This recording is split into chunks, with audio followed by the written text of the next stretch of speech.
berhenti kita nggak ada yang tahu.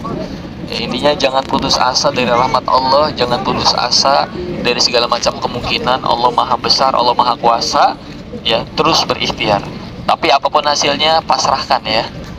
Misalkan ternyata Allah belum mengizinkan kita ke sana pun jangan menjadi kecil hati. Insya Allah niat ayah bunda sudah dicatat sama Allah, dan itu kan takdir Allah juga, bukan kemauan kita. Jadi Allah tidak pernah meminta pertanggungjawaban kepada hambanya terhadap apa-apa yang di luar kendalinya. Ya ayah bunda ya, betul ya.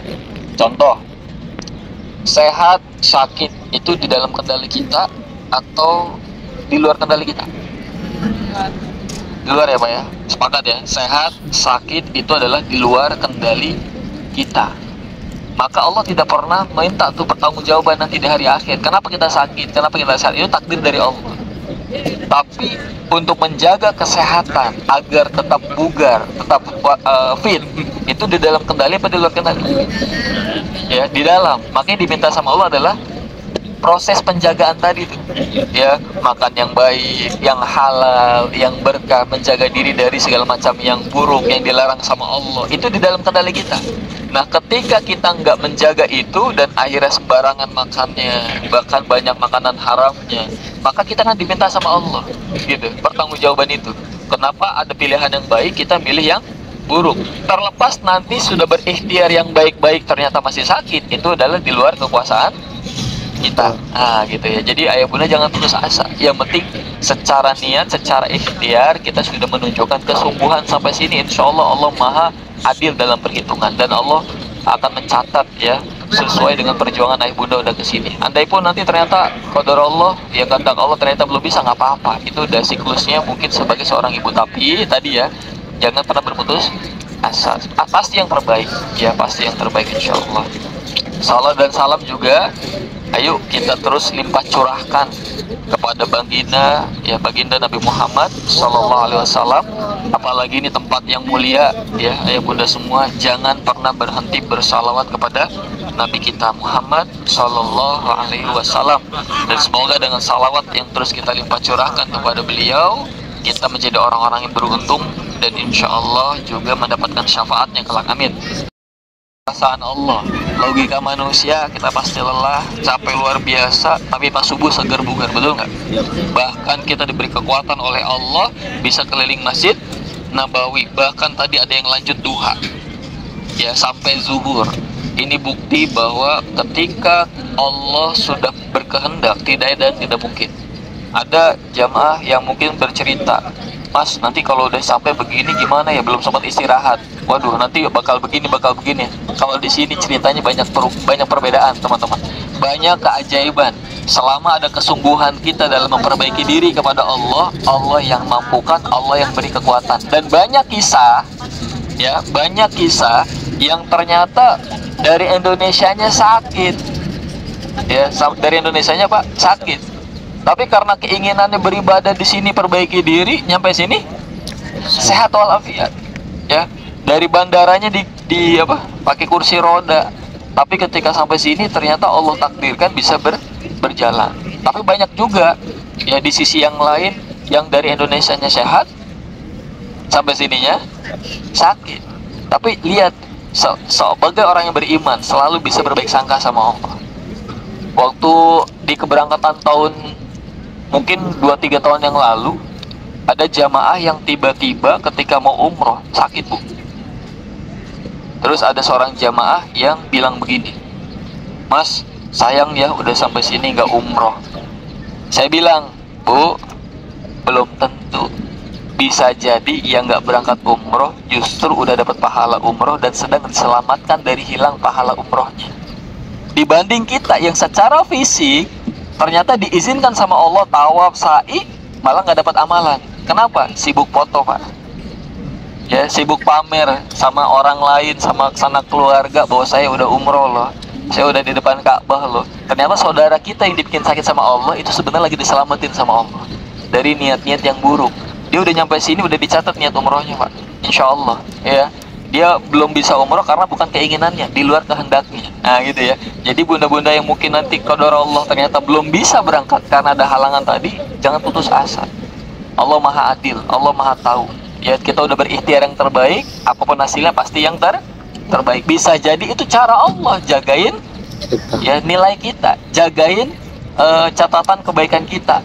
Ya, ayah bunda semua ya. Sampai sini bisa dipahami ya.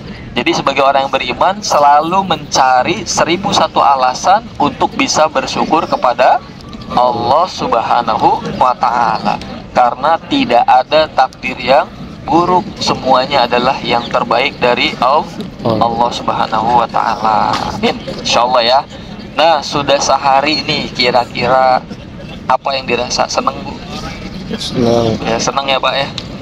Tadi sempat lewat ke makam Rasul? Ya. Semua bapak-bapak? Siap. Sempat ya? Ya, gimana rasanya, Pak? Tadi saya membersamai Pak siapa ya, sama Pak Sultan ya. Masya Allah, sampai meneteskan air mata ketika melewati makam Nabi. Dan doain ya Bapak Ibu, tim insya Allah tadi ada kabar gembira, tiket atau tasreh untuk masuk raudahnya insya Allah besok keluar. Ya, mudah-mudahan lancar. Lagi-lagi kita berikhtiar, mudah-mudahan lancar, semua bisa ke raudah.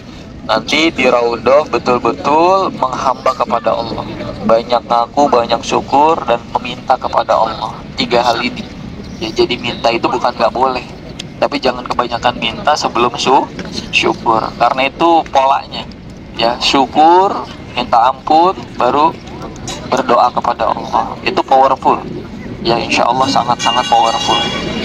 Nah, di sore ini ayah bunda semua yang dirahmati Allah, izin saya share tentang bagaimana kita ini pada akhirnya hidupnya penuh dengan keberuntungan. Mau jadi orang yang beruntung? Mau jadi orang yang serba pas-pasan? Ya. Jadi Bapak Ibu, orang yang beruntung itu hidupnya selalu pas-pasan ya.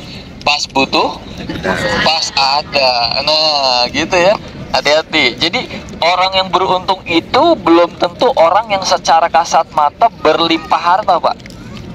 Betul ya? Orang yang beruntung itu belum tentu secara kelihatan mata manusia itu punya segalanya. Justru bisa jadi kelihatannya nggak punya apa-apa, tapi hidupnya selalu pas-pasan. Pas pengen anak sekolah, pas ada. Pas pengen bangun rumah, pas pengen umroh, pas. Enak nggak kira-kira? Nah, makanya salah satu guru pernah berpesan, jangan pernah berdoa minta jadi orang kaya. Kenapa? Karena orang kaya belum tentu cukup, Pak. Betul ya? Banyak orang yang kaya berlimpah harta tapi selalu merasa kekurangan. Ya. Pesan beliau apa? Mintalah sama Allah jadi orang yang selalu merasa cukup, selalu berkecukupan. Karena orang yang selalu berkecukupan sudah pasti cukup. Iya. Ya kan belum tentu kaya ya, tapi sudah pasti cukup. Makanya orang beruntung itu orangnya pas-pasan, selalu dimudahkan bahkan untuk hal yang terkecil, Pak. Misalkan kita mau parkir, ternyata ada satu yang keluar. Nah, gitu tuh orang beruntung tuh. Nah, bagaimana cara kita jadi orang yang beruntung? Ternyata semua ada caranya, semua ada polanya. Allah sudah sampaikan di Al-Quran. Dan hari ini insya Allah ayah bunda semua, kita datang ke Masjid Nabawi dalam rangka memenuhi syarat jadi orang yang beruntung. Ya, bunda-bunda yang di sana kedengeran ya, aman ya. Agak majuan boleh kalau ini merapat ya, insya Allah. Atau mau di sebelah sini boleh. Ya, jadi diatur senyamannya.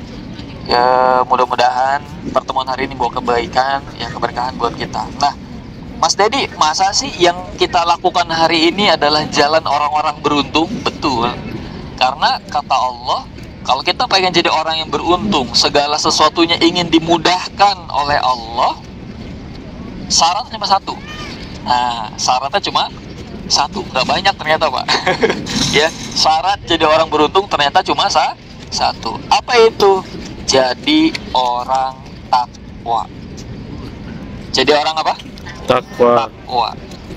Wa may yattaqillaha yaj'al lahu makhraja wa yarzuqhu min haitsu la yahtasib. Semua ya guru-guru kita pasti sudah sering menyampaikan ayat ini. Ya, teman-teman juga sudah sering mendengarkan artinya, betul ya? Barang siapa yang bertakwa, kata Allah, Allah akan berikan kepadanya jalan keluar.